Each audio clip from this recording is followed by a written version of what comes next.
माणसाची आवड आणि आवडीचा माणूस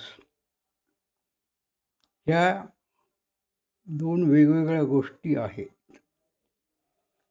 माणसाची आवड असणं ही सर्वसामान्य बाब आहे. अनेक जण या व्याख्येमध्ये बसतात. असंही नाही, काही माणसांना माणसाची नावडही असते. त्यांची भावना इतरांच्या बाबतीत चांगली नसते आणि म्हणून मग ते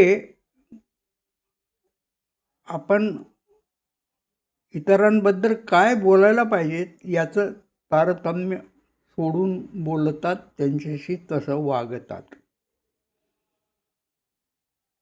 पण अशाच लोकांसाठी एक माझ्या मनात प्रश्न असतो की त्यांनाही आवडीचा एखादा माणूस असू शकते का? असू शकते? नक्की उत्तर नाही सांगता येणार. आवडीचा माणूस हा एकवचनी शब्द आहे. एखादाच माणूस आवडीचा. माणसाची आवड ही बहुवचनी असू शकते.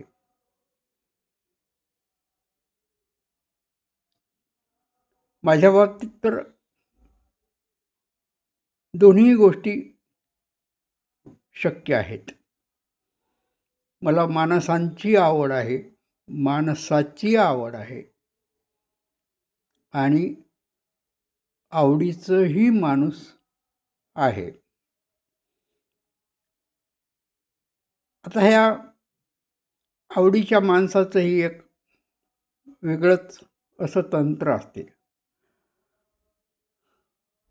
जसा जसा काळ जाईल तसं एखादा आवडीचा माणूस आपल्या वाट्याला येतच असते.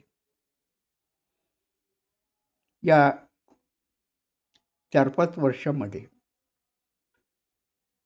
असंच एक माणूस माझ्या आवडीचं आहे.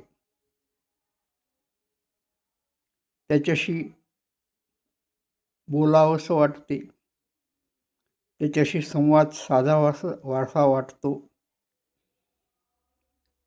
इतकंच नाही तर त्याला भेटावंसं सुद्धा वाटते. अनुभव हा आहे की माझं ते आवडीचं माणूस हे उलट्या दिशेनं माझ्या बाबतीतही तेवढंच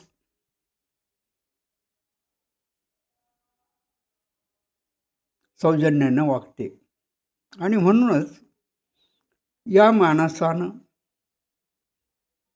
मी कधीतरी विनंती केली, त्यावेळेस माझं वय 75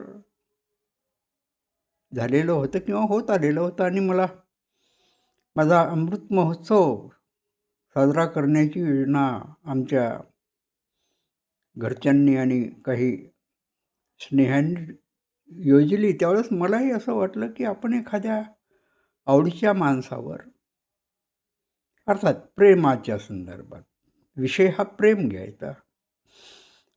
प्रेम ही काही एका विशिष्ट वयाची गोष्ट नाही. प्रेम कोणीही कोणावरही कधीही करू शकतो. वयाची अट नाही त्याला.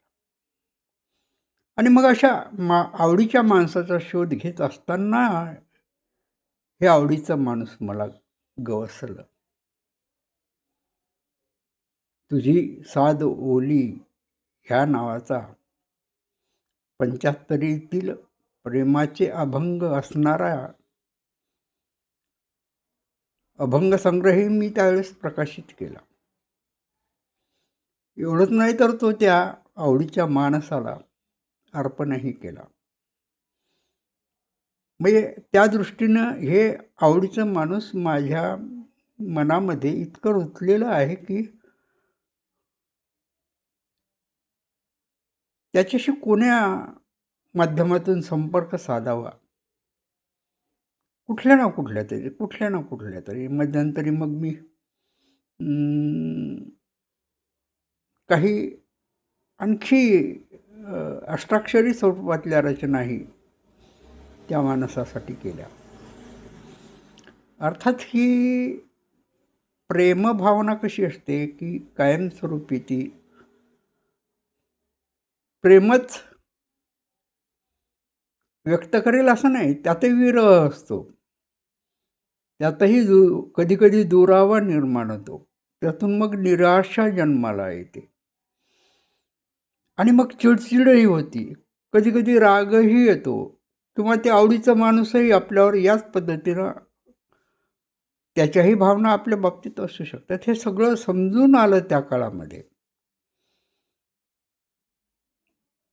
तब्बल 75 दिवस 75 अभंग प्रेमाचे लिहिणं सोपी गोष्ट नव्हती. म्हणजे माझ्यापेक्षाही त्या माझ्या आवडीच्या माणसाचं मला कमाल वाटते की त्यानं मला कसं झेललं. काही त्यातले अभंग तर असे होते की अश्लीलतेच्या याच्यामध्ये बसणारे होते, कारण ते सगळं शारीरिक वर्णन होतं, अतिशृंगारिक असं वर्णन होतं, आणि तरी पण त्या माणसानं मला त्या बाबतीत क्षम्य केलेलं आहे. असं आवडीचं हे माझं माणूस माझ्यासाठी परमेश्वरानं मला दिलेला अनमोल ठेवा आहे. तो असाच कायम राहावा. तेजू. GNLKT